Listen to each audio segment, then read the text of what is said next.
want to start by saying thank you for this privilege. It's always a privilege when I have this opportunity to come and share some of the things that I'm truly passionate about. And I want to start with a little disclaimer. I think that today, what I will share with you, you're probably not going to learn anything new. So I just want to make that clear.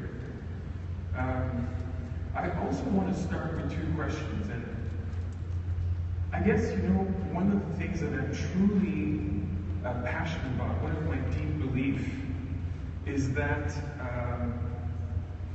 there's an element of superhero in all of us.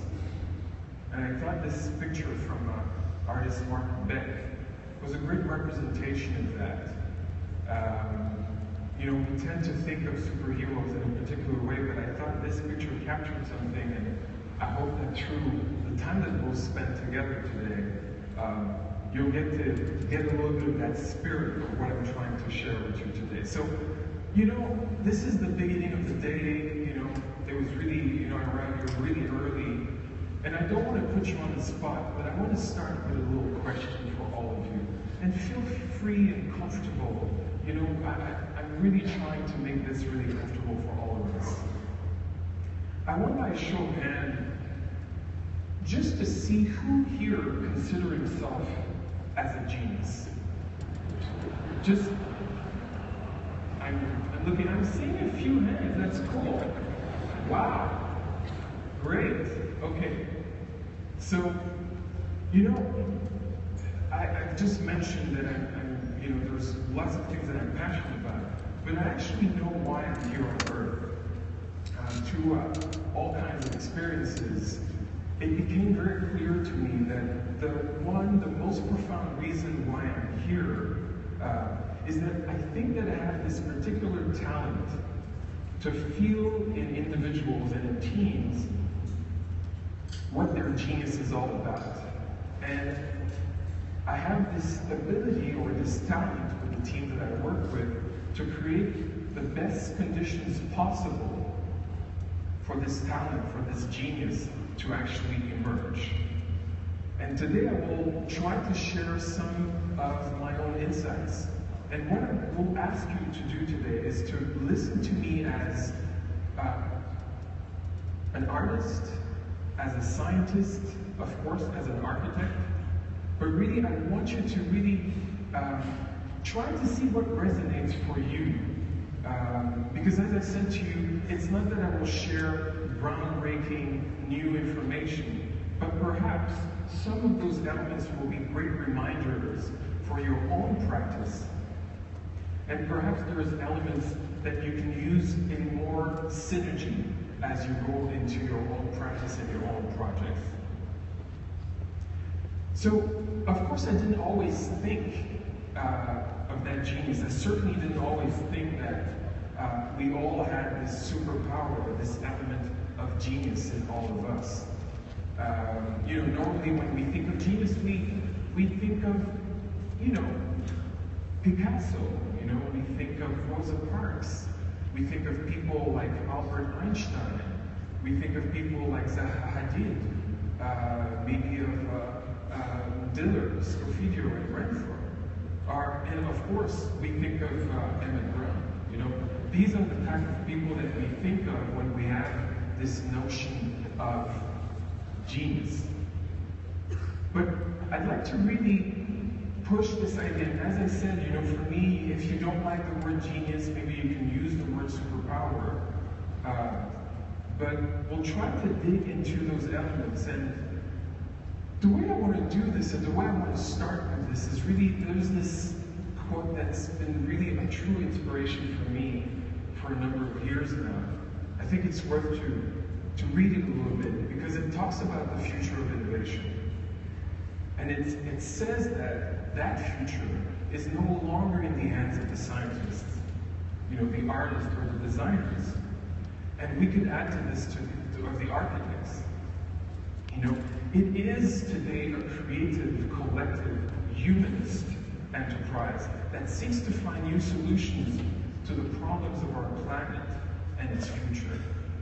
And I think there's in there, an element of depth, of ambition, of boldness that I'd like to, if I may, share with you today through the time that we have together.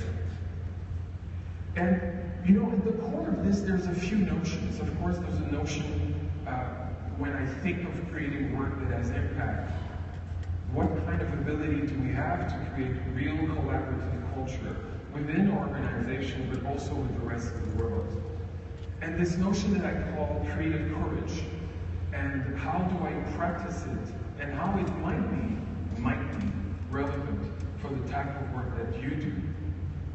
And I'll try to dig a little bit and take an example of a recent project where I played the role of creative director. It's a show called Michael Jackson 1, and it's still running for the last 2 years in Las Vegas. And I'll try to pick some elements, again, from that might be relevant for you.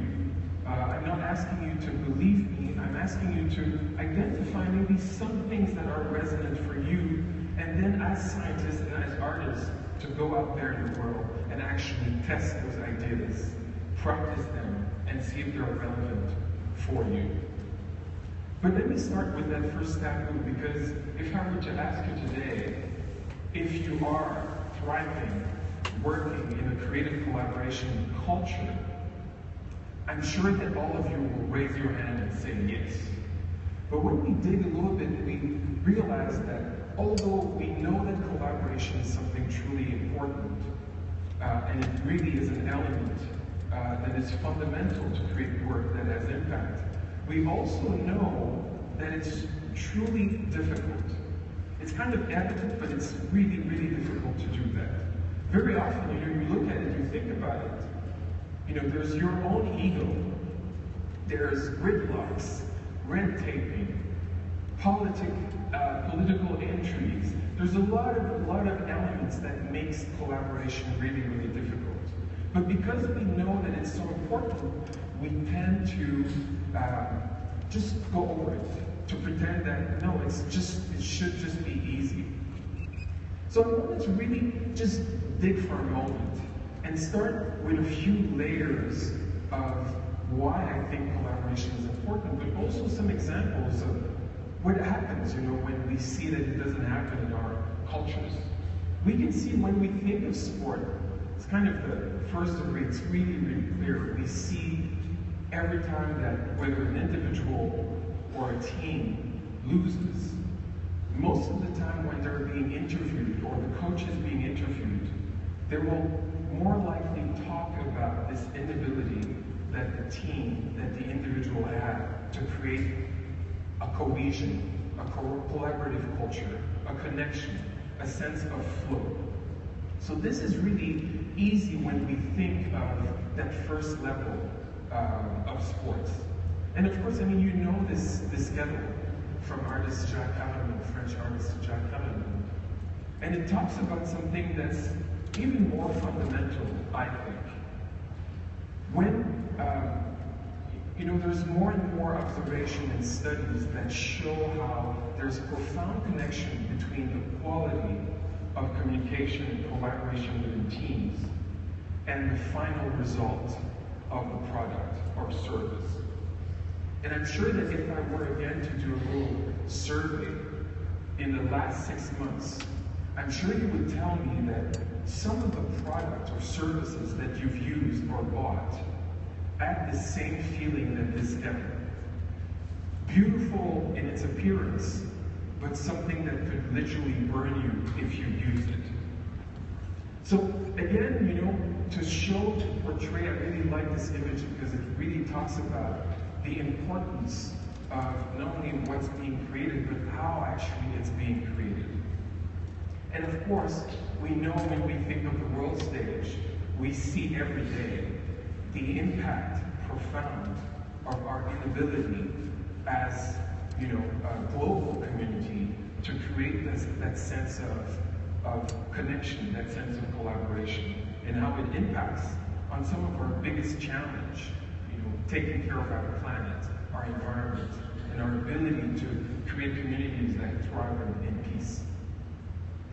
So I want to, for a moment, talk about this notion of creative courage, because I was inspired by a number of people, and it's a practice that I try to really dig into every day. But when I talk about creative courage, I was inspired by a number of people. Of course, Sir Ken Robinson, that talks about this openness that starts very early in age, at school level actually, to be wrong, to accept to be wrong, to try things so we can come up with something that actually has real impact, that's actually stand out. Or I think of David and Tom Kelly, who really talked about this creative confidence as this notion, this belief that you have that you can actually do work that will have a positive impact on the world. Or I think of Brené Brown, who did this wonderful presentation at TED a few years back, when she really talks about this ability or this openness that we can nurture to be vulnerable, to accept that things are not necessarily perfect. And it's interesting to explore that notion, I think, for you as architects, as practicing in the architecture world. What does it mean when we play with those notions of perfection versus vulnerability? And how can this be embedded, in the work that we create? And for me, when I think of what does it mean to be creative, what does it mean to practice a notion form of creative courage, I think of all those really profound, difficult, complex,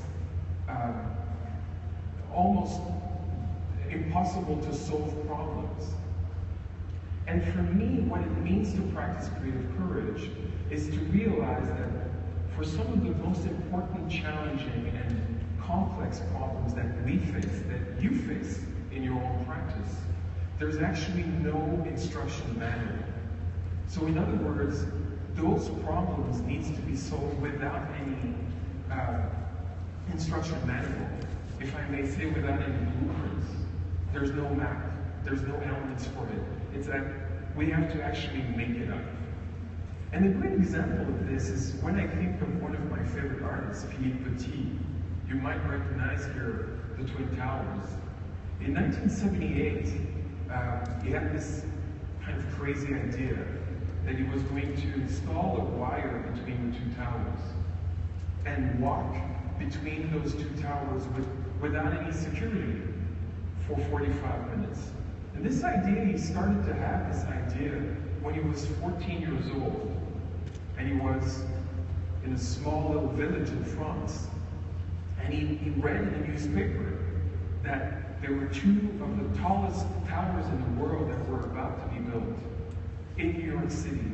And at that time, he actually started to have this idea, what if I were to install a wire between those two towers and walk between those two towers? And what I find really interesting in this, when we think of this notion of breaking out of the studio and reaching out there in the world and facing some of those seemingly impossible problems to solve, when it was asked to Philippe Petit, why did he do this?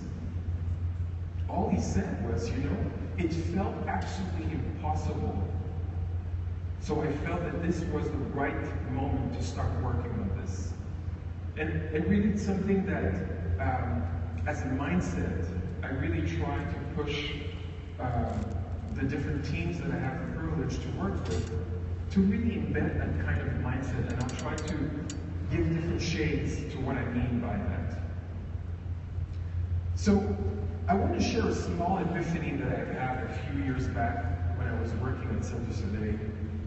And it was the first few years and full of enthusiasm, but quickly realizing as well that we had our own challenges as an organization. And one of them was really this kind of working in silos, the left hand not knowing what the right hand does, and not having enough of those communication, which I'm sure it's only at Centre Soleil that we live that experience. And I would find myself very often complaining to my colleagues that we should have a much greater collaborative culture, we should connect more, we should break those silos, and so on and so on. Until one day I realized that as I was complaining all the time about those things, in some ways, I was a little bit part of the problem. Every time I was busy complaining about our culture not being collaborative enough, I was basically nurturing that same spirit. So I tried to start a little experiment. I started to say to myself, what if on the 5,000 people who work at Service today, I was the only person, I was maybe brought here with the single mission to be the chief collaborator of Service today. And my point here is just to say that I basically changed my mindset, and I really tried to connect with other people. And of course, what I discovered is that there were many people just like me who also wanted to build those bridges, who also wanted to really connect and break those boundaries that we have between our groups. Is everything perfect today? No, but certainly I'm clear about why I'm here in that organization, and I try to really activate, that role every day that I am serving. This is the first big time. This is the first structure that Service built or put together. That was in 1984. What the picture doesn't tell you here is that a few minutes after that picture was taken, the whole thing collapsed. And it's fun because, you think about it, that's how we really started, with a big top collapsing under, bad weather. But over time, we really tried to nurture a sense of collaboration and a sense of conversation with the audiences that came to see the shows. And I want to talk about two elements that are really important. There's a number of them, and we could spend much more time exploring all of them, but I want to focus on two of them. I think that when people come and see a Service Today show, two elements that, of course, there's this notion of expecting the unexpected. And it's something that we try to really embed in all the projects that we create. And I'm curious, in your own practice, if your single element of signature, if you're clear about those elements that for your clients, for the projects that you're working on, if you're clear about those elements of signature that make the work that you do truly distinctive, truly stand out from what exists out there. For us as well, ultimately, why we do what we do is to inspire to create change. So we don't have the pretension that we transform people, but certainly embedded in each project, we really try to aim at really putting an element that might inspire some kind of change. So again, I think that ultimately, why do we do the work that we do? Why does it really matter? And it's really something that I invite you, to really expand on or reconnect with if you feel that you have lost, that element of fire that really is behind what we do. I've mentioned earlier the show Michael Jackson 1. This is just one of the storyboards of an early storyboard of the opening scene of the show and how we worked with different elements, of inspiration of the world of Michael Jackson to create that show. And I really want to use this as a segue to really share with you some of the observation that, as a creative director on that show, might be useful for your own practice, for the work that you do with teams, with partners, with clients, and so on. The first one is really, it's kind of fun for me because it's really counterintuitive in some ways. And it talks about having a different relationship with our ego. As a leader in my organization, I I joke almost every day that I have this quota of dumb questions and dumb comments. And what I mean by that is that you probably have been in situations where, you're working on a team, maybe you will have discussions with your colleagues here and new people that you're meeting, and suddenly, in that discussion, in that group working, you have this idea or this thing that you want to put out on the table and you want to share with your team. And suddenly, there's this other voice that says, don't you say this because it's absolutely dumb and stupid. And my point here is to say that very often, in those things that we deem dumb or stupid or it's not relevant, actually trigger really interesting elements. And I've observed this, of course, on the creation of Michael Jackson 1, but on a number of projects within our organization, how powerful it is to really rise through this kind of limitation, that voice that says, don't put it out there. And I'll give you an example of a project that is the result of a dumb comment that ended up creating something that I believe was really fun and impactful. As well, I think this is one that you probably practice sometimes. For me, early on in my career, I didn't really embrace that. I was a little bit scared of that. But I've discovered over time that the more around me I give space to my team, to people who are super talented to grow, the more it gives me an opportunity to grow as well.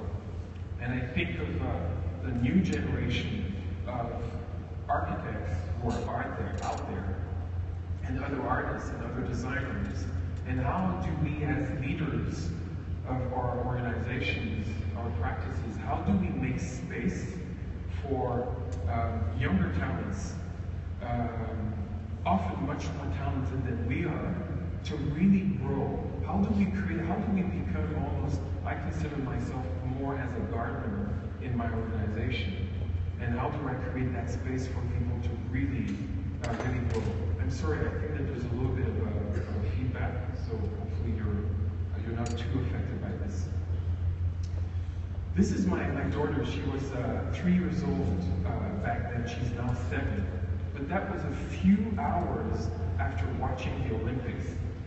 And, she saw the Olympics, she saw all those figure skaters, and she was, let's go do those triple loops on the ice stack. And we went out there, and the first thing that I did with her is that for the first 10 minutes, I just fell. I just fell and fell and fell until at some point she started to have fun, falling with me. And the point here is that, that's it, after 30 years of creating shows, there's that pressure, and I've observed sometimes in teams that what we're trying to do is we're trying to put out there during the presentation, during the checkpoints, during what we call the lion's den, we're trying to put out there perfect work. And what it does, it's very pernicious, because what it does is that you tend to hide the issues, and you tend to show only the stuff that you feel is the most resonant. And on that show, on the creation of that show, in our process, with our production manager, what I really insist on doing is to actually augment the number of checkpoints that we would have, knowing that we would not be ready for those checkpoints, that we would show work that would not be ready, but that we would benefit from more exchanges, for more iteration with the rest of our team and company. So whenever, it's kind of a counterintuitive notion, and we always talk about failing and fail often and fail fast, but if you can program it, if you can really embed that notion of, we know that we're not going to be ready here, but we prefer to expose the work with vulnerability, and learn from the feedback that we will get. I think it's something that can be truly valuable. Of course, another one, for us, at some point through the process, I realized that we were losing track of what we were creating the show about. it's kind of an evidence for creating a show about Michael Jackson, but through it all, at some point, we were doing busy work on all kinds of things that were also important, but we were kind of slowly forgetting the essence of what we were doing. And very often in the work that we do, it's useful to have those little checkpoints. The evidence about the work that we do, and how do we put those little reminders throughout the creation of those projects about why are we really doing that work? What's this work really all about? And most fundamentally, what's the story of that work for the teams that are working with us, and of course for the people that we're trying to move? Whenever you can, I love this one, but whenever you can, break your rules, but not your principles. Very often, rules tend to sneak in and show themselves as principles when actually their expiry date is long gone. So whenever you can, really practice, discover, you know what, is that really a principle? So in other words, it means being really, really, really clear about what your principles are. And I could extend if I had more time on some of the examples on the project, but I really think that that's a really truly evocative one. And there's a lot to explore there. And recognizing when a rule was useful back then, but it's no longer something that's helping your organization, your practice, to move forward, to expand and have impact. As you look at me here, you don't see that I have red hair, I don't have a mohawk, I don't have pierced ears or nose, but I do try on every project that I work on and with every team that I work on to add this element of boldness that I call punk rock. I try to be punk rock in every single project that I work on. And that's a little invitation for you. In the project that you're working right now, how could you add a little bit of that notion of punk rock?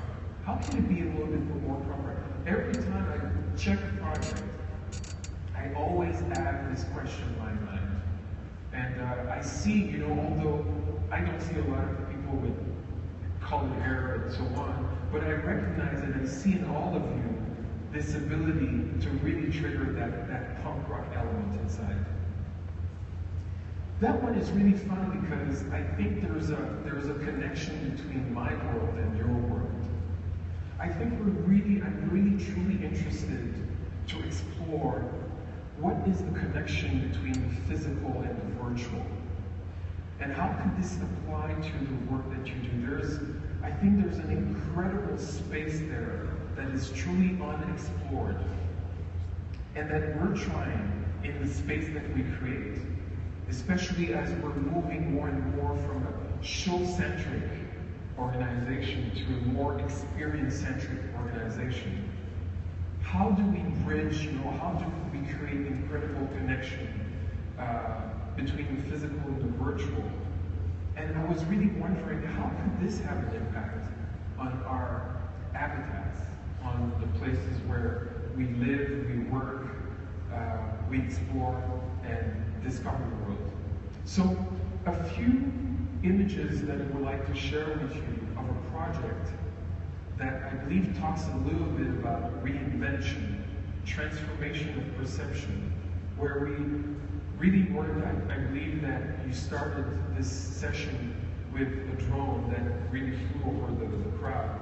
And we were also really interested to see what could we do with this drone or quadcopters, and how could we change the perception of what a drone is, that is really loaded at times with meaning, but how can we change that perception? So what I will do is just take a step back and share a few seconds of a video of an experimentation that we did to transform that perception of what could be done with drones.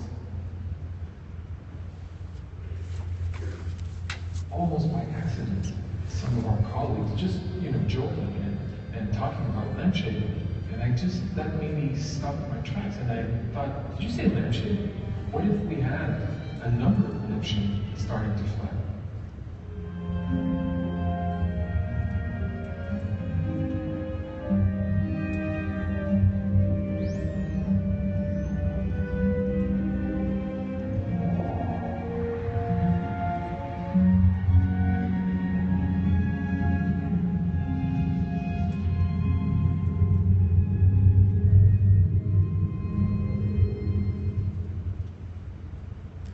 So there's a longer version of that video for those of you who haven't seen it online. But it really talks about taking an element and playing with the perception that we have of that element. Before I leave you, I just want to share a few things because we really talked about the potential power of collaboration. And what I believe is that basic mindset to practice, which is this notion of creative courage. And I want to share just these few words that you might know as well from Amy Poehler, but I think they're so telling because they talk about it. As you navigate through the rest of your life, be open to collaboration. Other people and other people's ideas are often better than your own. And I think that that's true as well, beyond our own practice, beyond our own expertise. Find a group of people, I would add, diverse, who challenge and inspire you. Spend a lot of time with them, and it will change your world, and it will change your life. And for me, you know, we started this conversation talking about genius, talking about this ability, this openness. And, you know, I think a few of you courageously lift your hands, but I really believe that we're all here, and we have this unique, distinctive type of genius, type of superpower.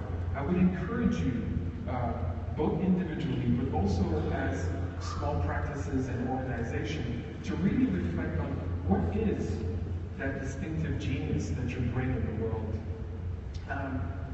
I want to leave you on two thoughts as my time is almost out.